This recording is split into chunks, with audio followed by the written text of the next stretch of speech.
안녕하세요 여러분, 세상 들어보기입니다. 오늘은 24년 1월 9일이고 화요일입니다. 자, 오늘 정신없는 꼭지로 한 말씀 드리겠고, 자, 미국과 어떤 이스라엘이라기보다는 네타냐후 간의 어떤 갈등이 훨씬 더 좀 증폭되는 것 같아요. 이제 노출되는 거죠, 더 크게. 여기는 뭐 다분히 어떤 미국 쪽에 어떤 불만이 어느 단계를 넘어섰다, 이런 표현이 되겠고요. 또 거꾸로 이야기하면은 어쨌거나 미국이 마음대로 일국의 대통령의 또 총리의 책임자 자리를 쉽게 바꿀 수는 있는 건 아니기 때문에 그 해당 나라는 미친 척은 할 수 있는 부분이 있거든요. 마음을 먹는다면은. 그래서 제가 보기에는 오히려 이제 네타냐후가 아주 돌발적인 행동을 급하게 할 수 있는 그런 여건도 조성이 돼 있다. 이런 동시에 이런 두 가지를 생각해 보게 돼요. 그리고 또한 미국과 이제 밀접한 관계를 맺고 있는 우리나라에 있어서도 우리나라의 지도자와 미국의 지도자가 갈등을 일으키면 어떤 일이 발생할 수 있는지 그런 데 대한 생각도 우리가 당연히 이제 해보게 되죠. 공부가 많이 돼요. 그래서 자, 이런 내용 한번 살펴보겠습니다. 제가 눈길을 끈 거는 이 폴리티코라고 하면은 미국에서는 좀 지명도가 높은 그런 잡지라고 봐야 되겠죠. 정치 논평을 하는. 여기 이제 네타냐후 관련해서 어떤 갈등의 조짐이 보여서 찾아봤더니 지난 24시간 내에 미국과 네타냐후 간의 갈등에 대해서 다룬 기사가 3편이 나왔어요. 이렇게. 이게 다 상당한 깊이의 분석 기사입니다. 우리나라 언론 같은 데서는 자주 접하기 어려운, 좀 부끄러운 이야기지만, 그래서 이 내용을 기반으로 현 상황에 대해서 말씀을 좀 드려보겠고, 제 채널을 꾸준히 보시는 분들이라면은 이 위기 상황이 계속 점증해 오고 있다. 그러다가 지금 이것이 어떤 새로운 국면으로 진입하려고 한다. 이런 느낌을 받으시라고 봅니다. 제가 그런 느낌을 받고 있거든요. 이 중에 한 기사를 소개해드리면 이런 내용이에요. 여기 보면은 이제 이걸 직역을 하면은 좀 복잡해서 의역으로 간단하게 적어봤습니다. 네타냐후가 장악력을 잃고 있다. 그런데 미국은 그와 이제 딜을 하고 있다, 이런 뜻인데, 자, 이게 되게 묘한 게 있죠. 장악력을 잃고 있는데 미국이 기여한 바도 있다, 이렇게 해석할 수도 있어요. 그렇지 않으면 장악력을 잃고 있는 지도자하고 이야기할 필요가 없죠. 그 다음 주자랑 이야기하면 되고, 안 그러면 정치적 압박, 그렇지 않으면 정치적 압박을 가해서 물러나게 하면 되는 건데, 말을 이렇게 쓴다는 것은 사실은 다 이야기를 해주는 거예요. 우리가 네타냐후의 장악력을 떨어뜨리고 있다. 그래서 구석으로 몰고 있으면서 미국이 요구하는 것을 강요하고 있다. 이렇게 해석될 수도 있어요. 자, 이 밑에 작은 글자의 소제목을 보면은 네타냐후가 감옥을 가지 않기 위해서 전쟁을 지속하려고 한다. 뭐 제 채널에서 해오던 이야기랑 같죠. 그런 걸 한번 총정리를 미국의 폴리티코가 해주는 이런 느낌이 들고, 폴리티코의 개인적인, 이 잡지사의 개인적인 의견이 아닙니다. 이 의견들은 뭐를 통해서 전달되느냐. 여기서 인터뷰를 한, 이름을 밝히지 않은 미국 공무원들의 이야기를 통해서 해요. 따옴표를 인용을 해서. 이거는 상당히 큰 의미가 있습니다. 좀 이따 말씀드릴게요. 그래서 또 네타냐후는 감옥 가지 않기 위해서 전쟁을 계속하고 있다. 확대할 수도 있다. 이걸 내포하고 있어요. 그런 이야기를. 지금 미국의 압박에 굴복하지 않는 방법은 뭐냐? 전쟁을 더 확대하는 거다. 미국을 끌어들이는 거다. 그 긴장 관계에 있다. 이 폴리티코 이야기를 그대로 해주는 거예요. 제목에서. 또 네타냐후가 그렇게 하는 이유는 지금 이렇게 연합 정권 같은 거를 형성을 해서 여러 가지 부담 속에서 정권을 유지하고 있고, 이 전쟁이 그가 정권을 유지하는 큰 이제 수단이 되고 있는데, 그가 그만두고 싶어도 그들의 정치적 파트너들이 그것을 용서하지 않는다. 즉, 내가 여기서 미국에 타협하는 모습을 보이면, 자, 가자에서 적당히 해라. 확전은 안 된다. 이런 것에 타협하는 모습을 보이면은 나와 정치적 동맹을 맺고 있는 자들이 나를 바로 버려버릴 것이다. 그럼 나는 갈 데가 없고 감옥밖에는 갈 데가 없다. 이런 이야기를 다 하고 있어요. 많은 걸 설명해 주고 있어요. 총정리판이에요. 네타냐후가 제가 위험에 처해 있다. 미국이 네타냐후를 버릴 수 있다. 이런 이야기를 한 지가 한 달여가 넘은 것 같은데 그걸 총정리해 주는 거고 이 총정리가 미국판으로 이렇게 주도 면밀하게 나온 것은 아주 중요한 시점에 다다르고 있다. 뭐 이런 이야기를 한다고 봐야 되겠죠. 그래서 마침 힌두스탄 타임즈에서 이걸 잘 정리한 게 나와요. 이게 좀 전에 보여드렸던 폴리티코의 몇 가지 기사들 중에 하나를 참고해서 만든 거예요. 그래서 저는 다른 기사들하고 엮어서 종합적으로 말씀을 전해드리도록 하겠습니다. 이 내용은 뭐냐면은 뭐 감옥까지 안으로 전쟁을 지속하는 것인데 그 말씀을 이미 드렸고 이게 핵심적인 게 뭐냐면은 하나하나씩 나오죠. 네타냐후가 가자 전쟁이 10월 7일에 발생하기 전에 그 전에 이미 부패 스캔들로 인해서 재판을 받고 있었어요. 그와 동시에 정권도 획득했고 강성파 정권이 있어.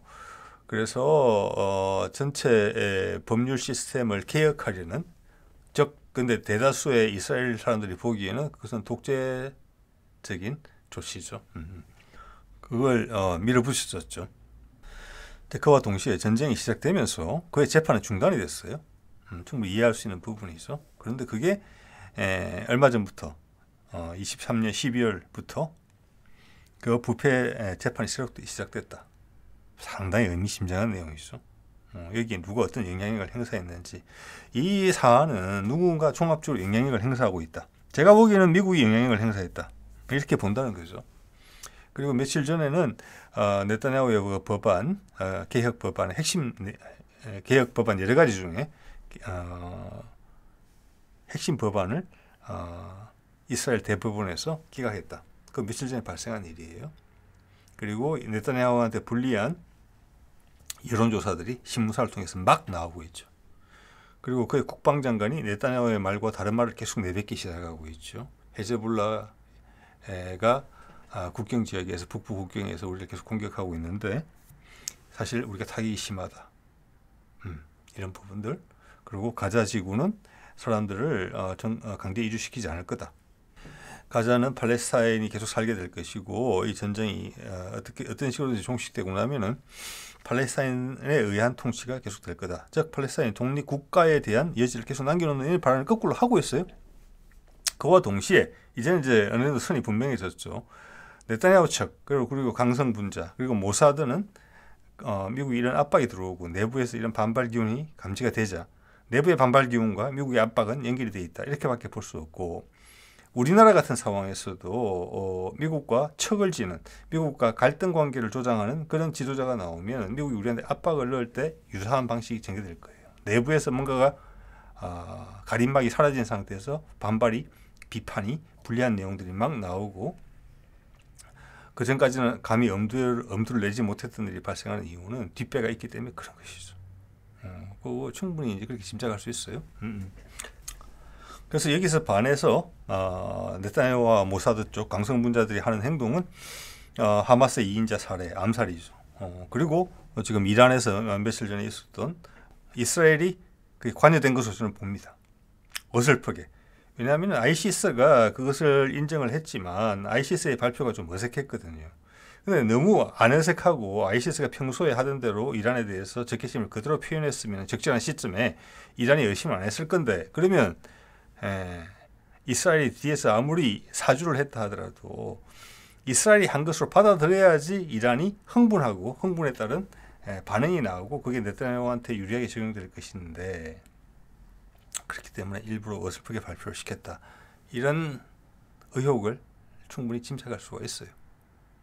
여기서는 뭐냐면은 미국의 압박과 거기에 연동된 이스라엘 내부의 어떤 반 네타냐후 전선이 확실하게 가동이 되고 있고 그제도 말씀드렸습니다만은 프랑스가 요르단과 합심해서 구호물자를 가자 지구의 공중에서 떨어뜨리는 그런 일까지 발생을 했잖아요. 엄청난 여러 겹의 압박이 네타냐후에 가해지고 있고 네타냐후는 거기 일단 저항하고 있다. 강하게 이렇게 볼 수 있고 일단 그 군의 통수권을 네타냐후가 쥐고 있기 때문에 여기서 헤즈볼라를 강력하게 공격한다거나 이렇게 되면은 미국이 컨트롤 못할 수 있어요. 그래서 지금 되게 위험한 순간이에요. 그래서 네타냐후가 어떤 행동을 할지 귀추가 주목되는 상황이에요. 예. 자 그렇다고 뭐 우리 12.12 사태처럼 누군가가 네타냐후를 뭐 암살을 한다든지 이런 극단적인 방법도 지금은 좀 어려울 것 같아요. 그렇게 되는 것은. 예, 왜냐하면 미국의 내부에 정치적으로 이스라엘을 지지하는 많은 세력들이 있기 때문에 그런 극단적인 방법을 쓰기는 어려울 거예요.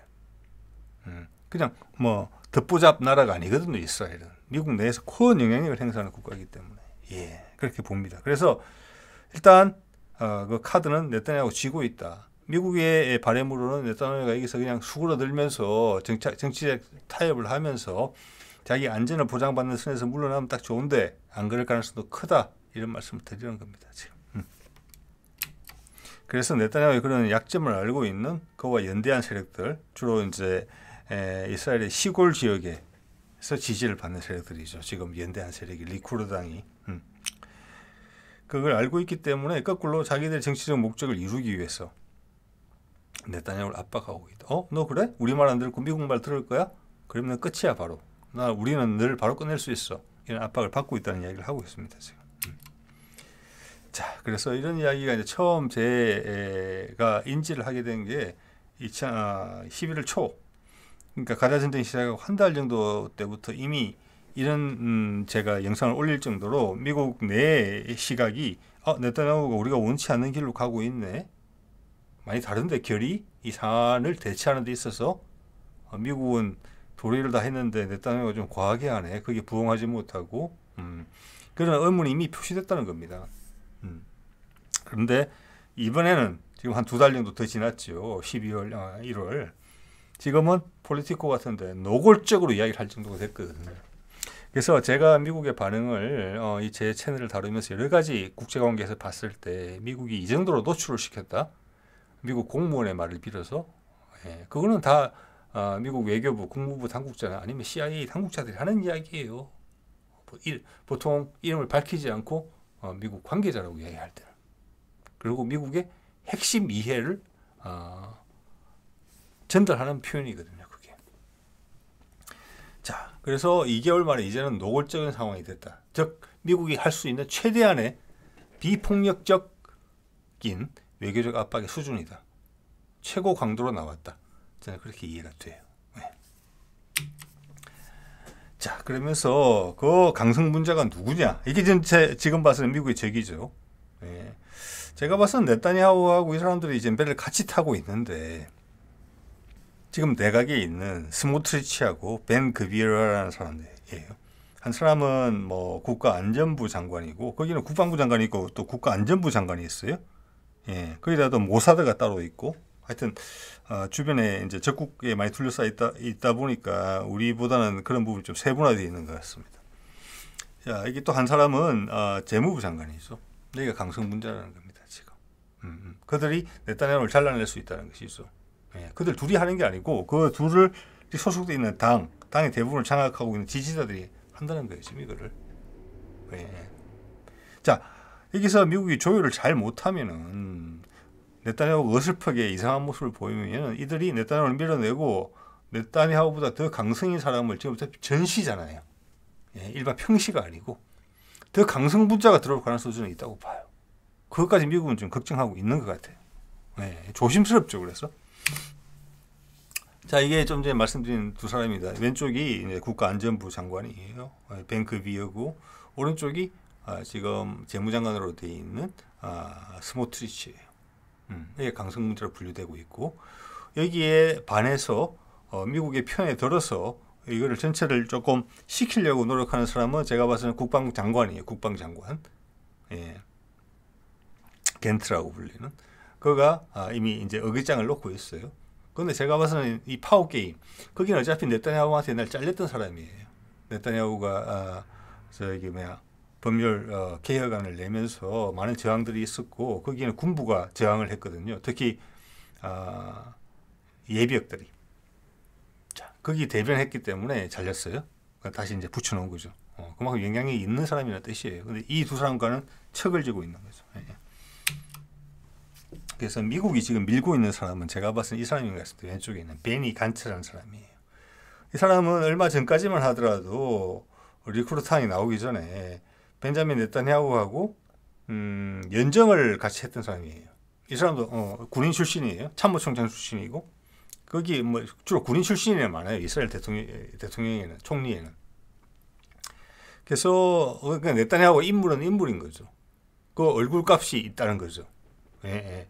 그렇지만 고른 지지를 받을 수 있는 민주적 지도자 스타일은 아닌 것 같아요. 예, 단지 이스라엘 국민한테 어필을 할 수 있는 그런 거. 그리고 아마 제가 보기에 대외 교섭력 이런 부분에서 네타냐후가 어느 정도 우위를 보이는 부분이 있기 때문에 연대를 통해서 살아남았어요. 그래서 저 사람하고 연대를 했는데 저기는 깨졌어요. 한 1, 2년 전인가. 그 다음 리쿠르당 하고 다시 손을 잡은 거예요. 또 깨질 수 있는 거죠. 근데 깨지게 되면은 리크루트 당이 약해져야 돼요. 그렇지 않으면 네타냐후보다 더 강성을 세울 수 있거든요. 그거는 이스라엘 내부의 문제잖아요. 그래서 이런 새로운 대안을 제시할 때는 이스라엘 국민이 한테 명망이 있고 네타냐후와 연정을 맺고 있는 리쿠르트 당의 핵심이 지지율이 빠져야 돼요. 그거 쉬운 일이 아니잖아요. 그죠? 그래서 최근에 어떤 여론조사가 뭐 제가 봐서는 의도적으로 공개가 되는 것 같은데 네타냐후 지지율은 뭐 한 20% 30%? 한 20% 정도 대인 것 같아요. 국정 지지율, 소위 우리말로 하자면은. 그런데 이 베니 간츠는 지지율이 40% 이상으로 나오는 것 같아요. 예. 그래서 2배 이상 높다. 그래도 50% 이상은 아닌 것 같거든요. 그래서 여기에 제가 봐서는 미국의 애매함이 있는 것 같아요. 미국이 지금 선호하는 분위기잖아요. 이 사람을. 더 잘 됐으면 싶은데 40% 정도밖에 안 나오는 거예요. 2배 이상 높다 하지만 40%예요. 그래도. 자, 그래서 이게 미국이 힘든 게 있다. 즉 여기서 네타냐후가 피필 구석이 있다. 그 정도로는 내가 지금 기득권자이기 때문에 물러나지 않는다. 기존에 리크루트 당하고 연합해서 더 강하게 한번 갈 수 있다. 전쟁을 계속 이끌어 나가면 미국도 끌려올 수 있고 미국 내에 미국의 큰 부분을 잡고 있는 유태인들이 자기들을 지원해주면 갈 수 있다. 지금 충분히 이런 생각을 할 수 있는 상황이에요. 네타냐후 입장에서는. 미국이 이렇게까지 덤비고 후계자까지 제시한다고 해서 쉽게 안 무너질 수 있다는 말씀 제가 드리는 겁니다. 지금. 예. 근데 이제 미국의 생각대로 네타냐후에서 간치로 움직인다 하더라도 전쟁이 종식된다 이런 건 아니에요. 지금 이스라엘에서 이 전쟁을 지지하고 하마스를 발본 세건해야 된다는 여론이 한 7, 80% 이상 될 거예요. 그래서 전쟁은 계속 돼요. 근데 그거 자체도 좀 쉽지는 않죠. 하마스가 제대로 지금 제거가 안 되고 있고 오히려 이스라엘군이 밀려나오고 있는 상황이거든요. 예. 헤즈볼라까지 지금 참전을 본격적으로 하게 되면 이스라엘군이 이길 수가 없다. 이런 이야기가 지금 훨씬 더 힘을 얻고 있어요. 그럼 이스라엘이라는 나라 자체가 그 여러분의 중동전을 잘 버텨오고 승리를 해낸 이스라엘 자체가 뭐 쉽지는 않았지만 이번엔 정말 어려울 수 있다. 왜? 세계 이론이 그를 도와주지 않고 미국도 도와주지 않을 거니까 그렇게 되면은. 네. 그래서 지금 이게 되게 중요한 갈림길에 와 있다는 말씀 드리는 겁니다. 그래서 미국이 원하는 생각은 간츠가 돼서 지금 가장 큰 문제가 2만 1,000명, 2만 2천 명을 이제 넘어가고 있는 가자의 민간인 학살 부분이거든요. 지금 의도적으로 하고 있는 걸로 거의 분명시되고 있거든요. 그 강성무자들이. 그래서 팔레스타인을 싹 쫓아내고 거기다가 이스라엘 개척촌을 건설하겠다는 거잖아요. 키부츠를. 그래서 전쟁은 지속되되 그렇다고 뭐 하마스를 어떻게 잘 정리할지까지는 잘 모르겠어요. 헤즈볼라까지는. 그렇지만 일단은 정권을 바꿔놓고 민간인 희생을 적게 하는 방안 그리고 인도적 지원을 계속하면서 국제적인 기준에 맞는 말이 좀 재밌는 말씀이긴 합니다만 전쟁을 해보자. 그리고 기회를 모색하자. 그리고 팔레스타인 독립국가식으로 가는데 그거는 이제 이스라엘 양보를 해야 되는데 그게 이스라엘 내부의 강성 문제가 절대 양보를 못하는 거잖아요. 그거는 간추로 바뀌더라도 양보를 할지 잘 모르겠어요. 이스라엘이. 그래서 그 통치는 하마스가 아니라 지금 웨스트 뱅크에 있는 약간은 절름발이 정부인 어떻게 보면 괴뢰 정부인 팔레스타인 오토리티의 힘을 키워서 그렇게 해주자. 그러면 이스라엘이 어느 정도 컨트롤할 수 있는 나라가 된다. 그래서 제가 독립국 0.5라고 적은 겁니다. 그런 식으로 해서 그 정도면 국제적인 비난을 면할 수가 있다. 예, 지금은 이스라엘의 명망만 무너지는 게 아니고 미국의 명망까지 같이 무너지고 있어서 지금 이대로 되면은 미국 내 이스라엘 지지 세력도 중요하지만 그 반대 세력 거기에 대해서 반대하는 미국 내의 많은 이론들이 더 커질 수 있고 국제적으로 우리가 너무 압박을 받는다. 미국에 외교력이라는 부분이 이제 더 이상 지금처럼 작동할 수 없게 된다. 지금도 미리 이미 많이 약해졌기 때문에. 자, 그런 생각들을 하고 있죠. 근데 그것도 사실 복잡한 생각이에요. 왜냐하면 하마스를 어떻게 제거할 것인가. 그에 대한 답은 예전에 나오지 않거든요. 그래서 결론을 이야기하면 기본적으로 네타냐후를 몰아내야 되겠다. 그 다음 생각해보자. 이게 결론이에요. 그래서 이미 압박을 여러 개 가했죠. 포드 항구를 복귀를 시켰죠. 그리고 국방장관이 네타냐후에 대해서 계속 반대 노선을 보여주고 있죠. 이게 이스라엘 국방장관입니다. 그리고 이스라엘 대법원이 네타냐후 핵심 법안을 각하했죠. 이 와중에 이 시점을 골랐어. 그리고 네타냐후가 피고인 부패 재판을 제기했죠. 압박을 넣는 거예요. 즉 이것은 네가 적당히 손들면 이것을 무마해 줄게. 이런 퇴로가 있기 때문에 이런 압박을 넣는 거예요. 그리고 내부에서 이제 반 네타냐후 시위가 강화되는 모습이 바깥으로 많이 노출이 되고 있어요. 그리고 예전에는 이런 보도를 하지 않던 이스라엘 내부 언론들이 이런 걸 보도를 하기 시작합니다. 이게 미국의 힘인 거죠. 예. 대신 네타냐후의 생각은 뭐냐? 일단은 이게 강하게 저항하는 것으로 되어 있어요. 이거는 맞짱을 뜨고 있어요. 현재로 봐서는. 하마스 2인자 암살했죠. 그래서 헤즈볼라가 완전히 흥분했잖아요. 이란 자살 폭탄 테러. 저는 이스라엘이 한 것으로 봅니다. ISIS를 내세워서. 그러면서 이스라엘이 했다고 눈치는 채야 되기 때문에 이란이 적당히 어설프게 그걸 했다. 처리를. 이란이 그것을 눈치를 챘다. 그렇지만 엄청난 자제력으로 참고 있다. 예. 그걸 모른다고 할 수는 없거든요. 그러면 이란 정부가 바보가 되기 때문에 안다, 알았다. 그렇지만 일단 참는다. 예. 물론 그냥 참는다가 아니에요. 뭐 지금 홍해에다가 군함을 보내는 식으로 하고 이런 부분을 크게 드라마틱하게 지금 바깥으로 포장을 안 하고 있기 때문에 이론의 동료를 최소화하면서 행동도 약간 보여주면서 일단 무마시키는 분위기예요. 자, 이란이 끌려오지 않으면은 여기서 네타냐후는 추가 테러 가능성이 있다. 예. 야, 이거를 되면은 이제 힘들어지겠죠. 그리고 또 다른 네타냐후의 선택지는 헤즈볼라를 그냥 세게 공격하면 돼요. 헤즈볼라가 맞받아치지 않을 수 없을 정도로. 네. 근데 그건 이스라엘 내부에서도 야, 그럼 우리 다 죽는데. 그때 되면 미국이 정말 손을 뗄지 몰라요. 근데 그때는 네타냐후는 지금 죽기 아니면 까무러치기예요. 과연 미국이 날 지지하지 않을 수 있을까? 일단 급한 김에. 예. 지금 당신들이 미국 너네가 급하니까 나를 무조건 자르려고 하잖아. 간차에 특별히 대안이 없음에도 불구하고 국면 전환용으로. 그러면 내가 헤즈볼라 전쟁하고 네가 우발적인 사건에 엮여서 지금 시리아나 지금 이라크에 있는 미군 기지들이 강력한 공격을 받고 있잖아요. 그게 보도를 많이 안 타고 있거든요. 피해자가 얼마나 나오는지 이야기 안 하고 있거든요. 홍해에서 후티를 제압하는 데 있어서도 미국이 엄청나게 조심스럽거든요. 이란이 배를 보냈으면 그냥 혹시 부딪힐까 봐 엄청나게 조심하고 있거든요. 그게 즉 뭐냐? 네타냐후가 노리는 거라는 거예요. 우발적으로 전쟁이 확전되는 거. 미국이 몸을 사리고 있다는 거죠. 그러다가 그래도 더 따라오지 않으면 추가 테러? 헤즈볼라와의 분쟁 강도를 높여서 아까 말씀드린 대로 헤즈볼라가 강하게 반응하지 않을 수 없게.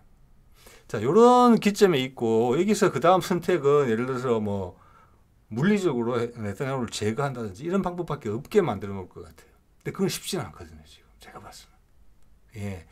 그래서 이런 미국의 압박에 네타냐후가 밀리지 않고 있다. 예. 그래서 두고 봐야 된다. 긴장은 계속 고조되고 있다. 예.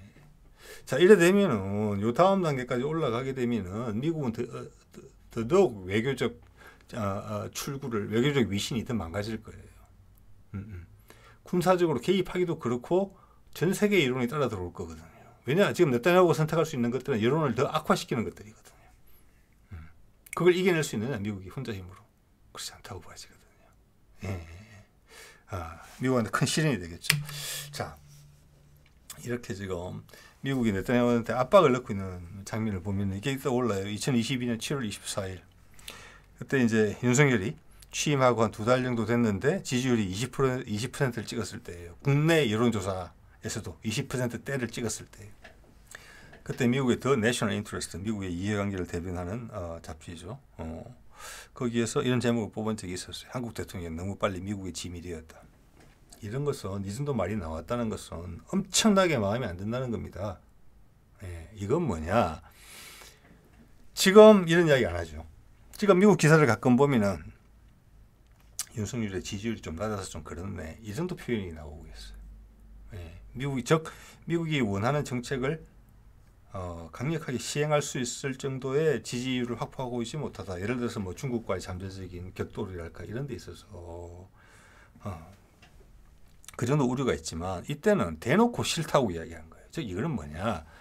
지지율뿐만이 아니라 새로운 정부 윤석열 정부가 들어서면서 세운 노선이 당연히 이제 핵심적인 것은 한반도 대북 노선이죠. 그것이 그 당시 지금 달라졌을 수 있어요. 그 당시 바이든 행정부의 대북관하고는 의기장이 났다. 지금 네타냐후처럼. 그래서 이렇게 엄청나게 노골적으로 이야기를 한 겁니다. 이 정도면은 아까 폴리티코 기사를 제가 말씀드리면서 이 정도면 미국이 할 수 있는 비군사적 방법으로서는 최고의 압박이라는 말씀을 드렸어요.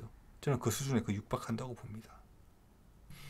자, 그 다음 8월 5일 날 펠로시를 안 만나고 나서 그때는 미국의 목소리 보이스 오브 아메리카 이거 뭐 미국의 프로파간다의 출구소 여기서 나온 기사를 한번 보세요.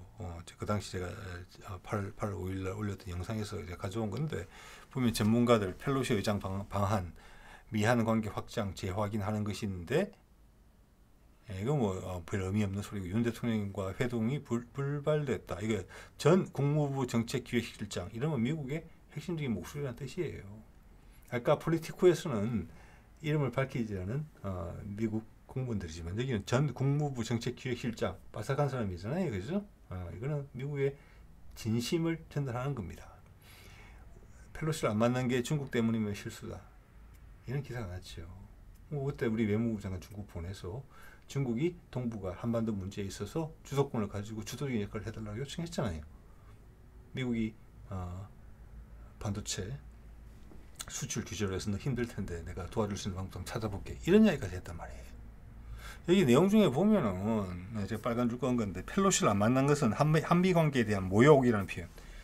이런 표현이 있어요. 이게. 이것은 극도로 흥분했다는 겁니다. 이 정도 표현이 나왔다는 것은. 그때 엄청나게 위험했다는 거예요. 윤석열이. 그래서 8월 한 달간 동안 그 8.15 때 북한에 대한 무조건적 지원, 담대한 구상 할 때까지 박살이 났다는 겁니다. 일주일, 2주일 동안. 그래서 그때 여러 가지 압박 조건을 썼을 거예요. 사생활 공개, 비리 공개, 언론 공개. 지금 네타냐후가 이스라엘에서 압박받고 있는 그 모든 것들이 다 동원됐을 거예요. 흔적들 다 있고요. 예전에 여러 번 말씀드렸습니다. 그래서 결국은 그때 코가 꿰서 지금까지 끌려다니고 있는 거예요. 시킨 대로. 일본과의 급박하게 말도 안 되는 여러 가지 방식을 통해서 일본과 손을 다시 잡아준 거. 내부적으로 그런 세력들도 있겠지만 그들은 수십 년간 우리 민초들의 반감을 잘 알고 있기 때문에 그렇게 공격적인 방식으로 하지 못했을 거예요. 그거는 미국의 압박이었다. 라고 그런 해석도 가능해요. 예.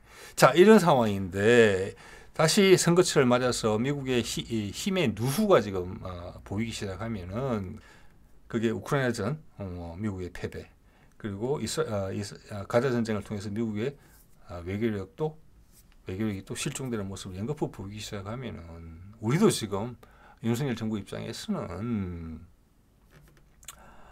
발등에 불이 떨어진 거잖아요. 조금의 힘의 약화가 보이면 그 공간을 만들어서 뭔가를 하려고 할 거예요. 네. 자, 그런 정도 생각도 해볼 수 있을 것 같습니다. 자, 오늘 이 정도 하도록 하겠습니다. 네.